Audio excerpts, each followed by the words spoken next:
Today I have a very important announcement to make, and I am actually excited about the SHV800 servo that just got released. So we have a new servo on the market today, and how things have been going, it's probably sold out by the time this video drops, which would be unfortunate, but of course we are getting more made if that is the case. We will find out. Comment below if we actually have servos when this video is released. That's always a fun game. But we have a new servo out. It is the SHV800. I may have accidentally called it the 500 because I've been saying 500 for so many years of my life that it still doesn't roll off the tongue easily for me. But the SHV800, I called it the 800 because it does produce more torque than our SHV500. Any of the versions, version 1, version 2, version 3. But it is actually just a little bit smaller. It has a standard size case. It is a little bit shorter. It is, it's actually about a gram heavier because it's all gear set and motor inside, which is really cool. So how strong is it? On 2-cell direct input, this is a direct power servo. On 2-cell direct input, it almost gets 800 ounce-inches of torque. Almost, really close, 790, I believe, yeah, 790. And I don't have the conversions in front of my face for kilograms, but it is a lot.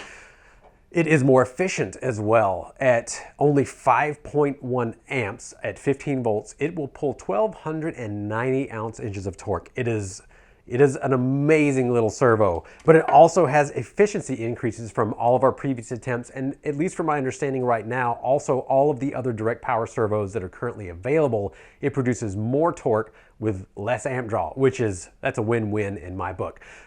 When you're crawling, the servo actually will produce or pull more power than your motor on average, especially if you're going slow.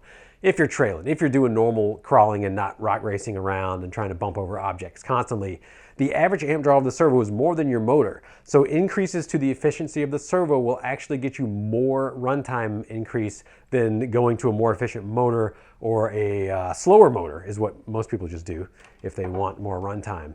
So just keep that in mind. If you're looking for a more efficient servo that produces absolutely it's silly. It's a silly amount of torque. I know that it is. That's what this is though. A silly amount of torque with high efficiency. It is also silent. I listened to you. I know that you don't like that the V3 was noisy. It is what we had to do to produce torque at the time.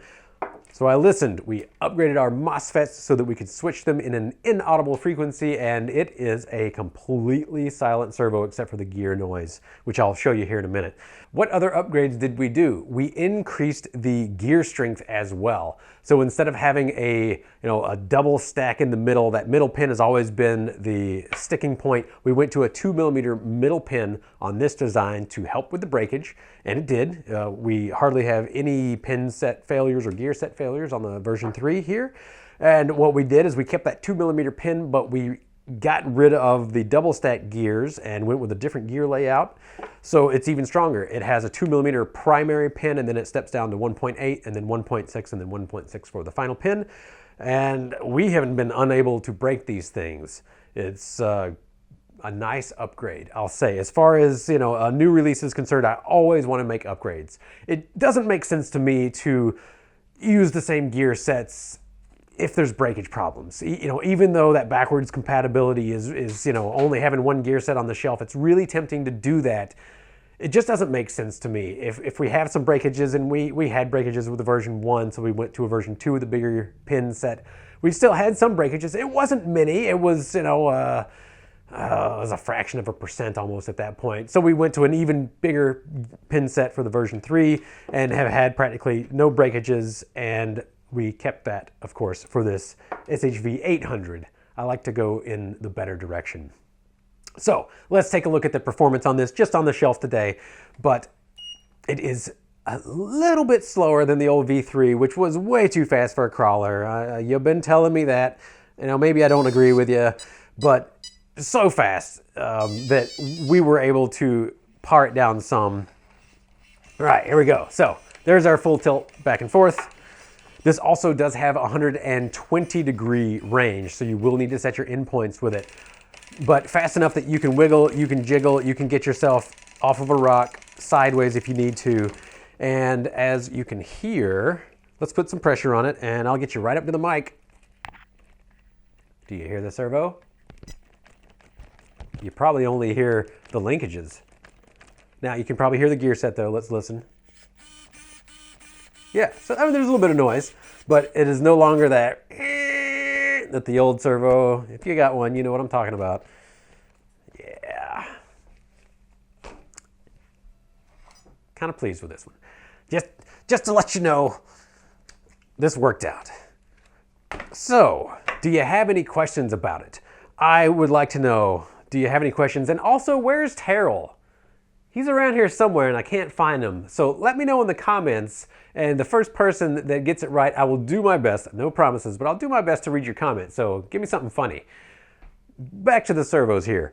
All right, so a new one on the site. We put them up today. They sold out. We'll put some more up tomorrow. Hopefully they won't sell out and we will get ourselves a nice long sale period before the next batch is done with manufacturing. But otherwise, it's smaller, it's more powerful, it's more efficient, it has stronger gears, and of course the price did have to go up with a little bit on all these upgrades. It is at $160 for this particular version.